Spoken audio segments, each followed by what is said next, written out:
আমাদের মুসলিম ধর্মের জন্য আমাদের ধর্মীয় গ্রন্থ হচ্ছে পবিত্র আল কোরআন। যে আল কোরআন কিন্তু সরাসরি আমাদের মহান রব্বুল আলমিনের মুখ নিঃসৃত বাণী, অর্থাৎ তার মুখের বাণী কিন্তু এই কোরআনের মধ্যে স্থান পেয়েছে।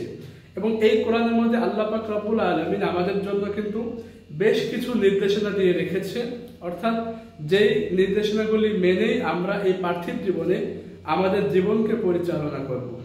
তো কোরআন মানে কিন্তু কোরআনের যে মিনিংগুলো রয়েছে সেগুলো অনুধাবন করা, এটাই হচ্ছে আসল অর্থ। অর্থাৎ আপনি এটি যে কোনো পজিশনে, আপনার যে কোনো পজিশনে থেকে আপনি এটাকে ফলো করে চললেই কিন্তু আপনি যে কোরআনকে মূল্যায়ন করছেন সেটি কিন্তু বলা যেতে পারে। এনিওয়ে, এই কোরআনের মধ্যে স্থান পেয়েছে সেই নির্দেশনাগুলি যেগুলি হচ্ছে সব থেকে গুরুত্বপূর্ণ বিষয়। তো এই নির্দেশনাগুলির মধ্যে কিন্তু অন্যতম একটি নির্দেশনা রয়েছে আমাদের পিতামাতার প্রতি আমাদের কি ধরনের বিহেভ আমাদের হবে। তা আমাদের বাবা মার প্রতি কি ধরনের আচরণ আমরা করব সেই বিষয়টি কিন্তু কোরআনের মধ্যে আল্লাহ পাক সরাসরি স্পষ্টভাবে কিন্তু উল্লেখ করে দিয়েছে। অর্থাৎ পুঙ্খানুপুঙ্খভাবে, মানে স্পষ্টভাবে আমরা কি তাদের সাথে কিভাবে আমরা বিহেভ করবো এটা কিন্তু স্পষ্টভাবে এখানে বলে দিয়েছে। সো কোরআনে যখন স্পষ্টভাবে বলে দেওয়া থাকে, তারপরে তাদের সাথে মিসবিহেভ করা, খারাপ বিহেভ করলে এর পরিণতি পার্থিব জীবন এবং পরকালে কি হতে পারে সেটা আপনারা চিন্তা করে দেখেন। অর্থাৎ এর শাস্তি কিন্তু খুবই ভয়াবহ শাস্তি। এনিওয়ে, আমি শুধুমাত্র সূরা বনী ইসরাঈলে এই বাবা মার সাথে কি ধরনের ব্যবহার আমরা করব সেই বিষয়ে যে আয়াত অবতীর্ণ হয়েছে তার শুধুমাত্র মিনিংটা একটু বলবো, অর্থটা একটু বলে দিব। সূরা বনী ইসরাঈলের মধ্যে রয়েছে ওয়াকাদা রাব্বুকা আল্লা তা'বুদু ইল্লা ইয়াহু ওয়া বিল ওয়ালিদাইনি ইহসানা। অর্থাৎ তোমরা তোমার প্রতিপালককে ছাড়া অন্য কারো দাসত্ব করো না। অর্থাৎ আমাদের কিন্তু বাবা মা, মানে আমাদের আল্লাহ ছাড়া আর কারো দাসত্ব করার কোনো পারমিশন আমাদের নেই। ইল্লা ইয়াহু ওয়া বিল ওয়ালিদাইনি ইহসানা, কিন্তু তোমার পিতামাতা। অর্থাৎ আল্লাহ পাক তারপরে কিন্তু বাবা মার দাসত্বের কথা কিন্তু আমাদেরকে বলে দিয়েছে। অর্থাৎ বাবা মা ছাড়া আল্লাহ ছাড়া আর কারো দাসত্ব করার কোনো পারমিশন কিন্তু আমাদের নেই। ওয়াবিল ওয়ালিদাইনি ইহসানা, এবং পিতামাতার সাথে আমাদেরকে ইহসান স্বরূপ আমাদের কিন্তু আচরণ করার কথা বলা হয়েছে। এখানে ইহসানের মিনিং কিন্তু অনেক কিছু হতে পারে। আমাদের বিহেভ, আমাদের আচরণের সর্বোচ্চ যে পর্যায়ে রয়েছে সেটি ইউজ করাই কিন্তু ইহসান। অর্থাৎ এরপরে কিন্তু বলা আছে ইম্মা ইয়াবলুগান্না ইনদাকাল কিবার। দেখেন আল্লাহ কত সুন্দর করে পরিকল্পনা করে কিন্তু আয়াতগুলি সাজিয়েছে, বা এই বাবা মার প্রতি যে আমাদের দায়িত্ব, যে গুরুত্ব হওয়া উচিত সেটি কিন্তু তুলে ধরেছে। ইম্মা ইয়াবলুগান্না ইনদাকাল কিবার আহাদুহুমা আও কিলাহুমা। এখানে বলা হচ্ছে যদি তোমার বাবা মা অথবা তোমার বাবা মার কোনো একজন অথবা উভয় যদি বৃদ্ধ হয়ে যায়, তখন আমাদের তাদের সাথে কি ধরনের বিহেভ হবে। ইম্মা ইয়াবলুগান্না ইনদাকাল কিবার আহাদুহুমা আও কিলাহুমা ফালা তাকুল লাহুমা উফ। অর্থাৎ কতটা সূক্ষ্মভাবে আল্লাহ তাআলা কিন্তু এখানে বলে দিয়েছে ফালা তাকুল লাহুমা উফ। অর্থাৎ তোমরা তোমার পিতা মাতার প্রতি উফ শব্দটা পর্যন্ত তোমরা ইউজ করবে না, ব্যবহার করবে না। উফ, আপনি চিন্তা করে দেখেন, উফ এই শব্দটা আল্লাহ তাআলা এখানে স্পষ্টভাবে নিজে উল্লেখ করে দিয়েছে যে তোমরা তাদের সাথে উফ শব্দটা পর্যন্ত ব্যবহার করবে না। বাবা মা যখন বৃদ্ধ হয়ে যায়, বয়স হয়, তাদের আচরণের মধ্যে কিন্তু অনেক পরিবর্তন এসে যাবে। তখন হয়তো আমরা বিরক্ত হতে পারি, সেই পরিস্থিতিতে তাদের সাথে উফ শব্দটা পর্যন্ত আমরা ব্যবহার করব না। এবং সেই কথাটি সরাসরি আল্লাহ তাআলা কোরআনের মধ্যে এইভাবে কিন্তু উল্লেখ করে দিয়েছে। এবং এরপরে আবার বলছে ওয়ালা তানহারহুমা, এবং তাদের সাথে ধমক দিয়েও তাদের সাথে কথা বলবে না। অর্থাৎ এই কথাটা পর্যন্ত আল্লাহ এখানে স্পষ্ট করে বলে দিয়েছেন ওয়ালা তানহারহুমা, অর্থাৎ তাদেরকে তোমরা ধমকও দিও না। ওয়াকুল লাহুমা কাওলান কারীমা, এবং তারপরে আবার বলছে তোমরা তাদের সাথে নরমভাবে ব্যবহার করো, নরমভাবে কথা বলো। অর্থাৎ আপনি একটু চিন্তা করে দেখেন, আপনি বর্তমান সময়ে আমরা তাদের সাথে কি করছি। এখানে আল্লাহ তাআলা বলছে তাদের সাথে উফ শব্দটা তোমরা ব্যবহার করো না, কিন্তু আমরা উফ তো দূরের কথা, আমরা তাদেরকে বিশ্রী ভাষায় কিন্তু আমরা গালিগালাজ করি। ওয়ালা তানহারহুমা, তাদেরকে ধমক দিও না, যে কথাটি আল্লাহ তাআলা আমাদেরকে বলে দিয়েছে। কিন্তু আপনি চিন্তা করে দেখেন আমরা কি করি। আমরা ধমক তো দেওয়া দূরের কথা, আমরা ধমক দেই, সাথে কিন্তু আমরা সেই বাবা মার গায়ে হাত পর্যন্ত দিচ্ছি। তো আমরা কত চরম পর্যায়ে চলে গিয়েছি। এই বাবা মা তাদের কথাই কোরআনের মধ্যে উল্লেখ করার তো কারণ রয়েছে। আমাদের প্রতি তার যে বিরাট ভূমিকা, সেই ভূমিকা আছে বিধায়ী কিন্তু আল্লাহ তাআলা তাদের স্থানটি কোরআনের মধ্যে এভাবে উল্লেখ করেছে। আমরা যখন এই পৃথিবীতে ভূমিষ্ঠ হই, বাবা মা আমাদেরকে যেভাবে লালন পালন করে বড় করে তোলে, উভয়ের কিন্তু আমাদের প্রতি যে স্যাক্রিফাইস থাকে সেটি আমরা কোনোভাবে কিভাবে আমরা অস্বীকার করব। আমরা এটা বিশ্বাস করি, আমরা এটা জানি যে বাবা মার ঋণ আমাদের শরীরের চামড়া দিয়ে জুতা বানাইলেও কিন্তু আমরা তা শোধ করতে পারবো না। আমরা এটা মানি, আমরা এটা বিশ্বাস করি, কিন্তু আমরা এটা কি মানতে রাজি না। অর্থাৎ এখানে বাবা, আপনি দেখেন আমাদের মা কিন্তু আমাদের যখন আমরা ভূমিষ্ঠ হওয়ার পরে আমরা ছোট্টকালে আমরা তাদের শরীরে কিন্তু প্রস্রাব করে দিচ্ছি, পায়খানা করে দিচ্ছি।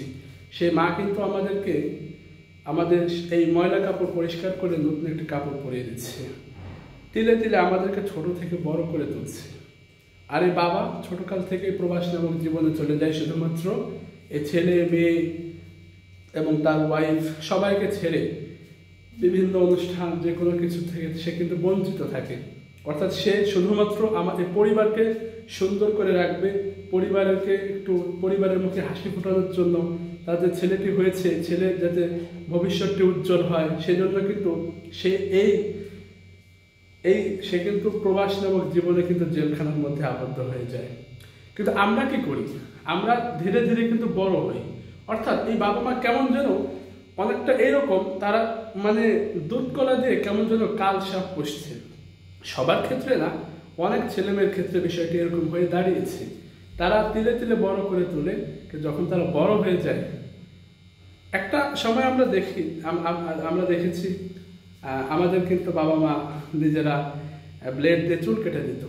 সেই বাবা মা একটা সময় সেলুনে নিজে গিয়ে ডিজাইন বলে কিন্তু চুল কেটে দেয়। কিন্তু বর্তমান সময়ে আমরা কি করি, আরেকটু বড় যখন হয় তখন বাবা মার কাছ থেকে 500 টাকা নিয়ে যায় বা 1000 টাকা নিয়ে যায় শুধুমাত্র চুল কাটার জন্য, হরেক রকম স্টাইল নেই। তখন কিন্তু বাবা মারে কি আমরা সাথে করে নিতে চাই না।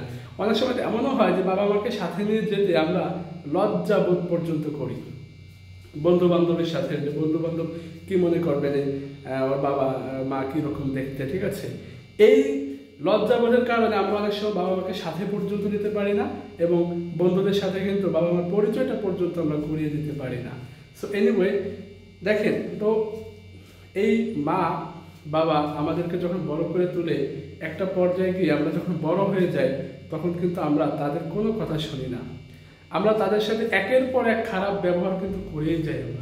আমরা আমাদের বন্ধু বান্ধবকে সাথে সময় দেবো, আড্ডা দেবো, সে বন্ধু বান্ধবকে খুশি করার জন্য কিন্তু আমরা বাবা মার কাছ থেকে তাদেরকে চাপ দিয়ে, তাদেরকে প্রেশার দিয়ে তাদের কাছ থেকে আমরা টাকা পয়সা নিয়ে এই টাকা পয়সা কিন্তু আমরা বন্ধুদের পিছিয়ে খরচ করছি। অর্থাৎ কিন্তু তো আমরা কার সাথে মিসবিহেভ করে, কার সাথে খারাপ ব্যবহার করে এই কাজটি ওদের সাথে করছি। একটু চিন্তা করে দেখেন, কার সাথে, যেই মানুষটার কথা স্বয়ং আল্লাহ তাআলা কোরআনের মধ্যে উল্লেখ করেছে, সেই মানুষকে গালিগালাজ করে তার কাছ থেকে টাকা নিয়ে অন্য জায়গায় উড়াচ্ছি। তারপর ধরেন এই বাবা মা যখন একসময় বৃদ্ধ হয়ে যায়, তারা কিন্তু বড় করে তোলার পরে একটা পর্যায়ে আমরা বড় হই, তখন কিন্তু আমরা কি করি, বিয়ে শাদী করি। কই থেকে আমরা একটা মেয়ে ধরে নিয়ে আসি, অথবা তারা আমাদেরকে বিবাহ দেয়। তারপরে আমাদের ঘরে আমাদের স্ত্রী আসে, আমাদের ঘরে সন্তান আসে। ধীরে ধীরে কিন্তু আমাদের মায়াটা তাদের প্রতি চলে যায়। আমাদের শ্বশুর থাকে, শাশুড়ি থাকে, তাদের প্রতি আমাদের মায়াটা চলে যায়। কিন্তু এই যে বাবা মা আমাদেরকে ছোট থেকে কিন্তু এইভাবে বড় করে তোলার পর আমরা বড় হলাম, বড় হওয়ার পর আমরা বিয়ে শাদী করলাম। তো আমাদের আলটিমেটলি বাবা মা আমাদেরকে ভূমিষ্ঠ হওয়ার পর থেকে, অর্থাৎ তাদের মৃত্যুর আগ পর্যন্ত আমাদের পিছনে শ্রম দিয়েই গেল, তাদের রক্ত কিন্তু পানি করেই গেল। আমি এই বাবা মার জন্য কতটা সময় আমি কি করতে পেরেছি? আমি তো বাবা মার জন্য কিছুই করতে পারলাম না। তারপরেও এই বাবা মার সাথে খারাপ ব্যবহার কিভাবে আমরা করতে পারি?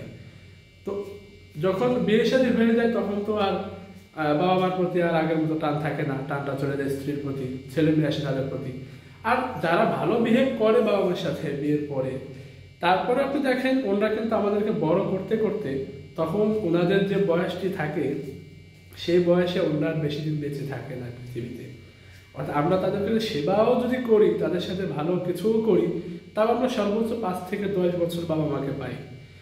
অর্থাৎ আমি আমার বাবা মাকে 5-10 বছর হয়তো ঘরের কোনো এক কর্নারে বসে থাকে, 2 মুঠো ভাত আমরা দেই, সেটা খেয়ে কিন্তু সে তাদের যে বাকি জীবনটি রয়েছে অসহায়ত্বের মতো সেই জীবনটি তারা পার করে দেয়। কিন্তু এই বাবা মা কিন্তু আমার জন্য সেই ছোট্ট কাল থেকে শুরু করে তাদের মৃত্যুর আগ পর্যন্ত আমাদের পিছনে অজস্র তাদের সময়, তাদের পরিশ্রম, তাদের কষ্টের দিনগুলো কিন্তু তারা পার করে আসছে। তো আসলে একটু চিন্তা করে দেখেন, আমাদেরকে এটা উচিত যে আমরা অন্য কাউকে খুশি করার জন্য বা আমার কোথাও কোনো ইভেন্ট আছে সেখানে যাওয়ার জন্য বাবা মার সাথে খারাপ ব্যবহার করা? হ্যাঁ, হতে পারে অনেক সময় অনেক জায়গায় যেতে হয়, তো আমরা ভালো ব্যবহার করে বাবা মার সাথে কথা বলতে পারি না? আমাদের হয়তো বাবা মার কাছে টাকা পয়সা নাও থাকতে পারে, তো সেক্ষেত্রে আমরা সুন্দর করে তো বলতে পারি, মা তাহলে আমাকে পরে দিও কিছু টাকা, বা আমার দরকার, বা না দিলেও কি আপনি বাবা মার সাথে খারাপ ব্যবহার করতে পারেন, তাদেরকে গায়ে হাত দিতে পারেন? তো একটু আমাদের উচিত তাদের প্রতি সহনশীল হওয়া। আল্লাহ পাক কোরআনের মধ্যে যে কথা উল্লেখ করেছেন সেই কথাগুলি আমাদেরকে অনুধাবন করে আমরা যেন সেভাবে এগিয়ে যেতে পারি এবং আমরা সবাই যেন বাবা মার সাথে ভালো ব্যবহার করতে পারি, সেই বিষয়গুলি আমাদের সকলের উচিত। সেই বিষয়গুলি নিয়ে আমাদের অনুধাবন করা, চিন্তা করা।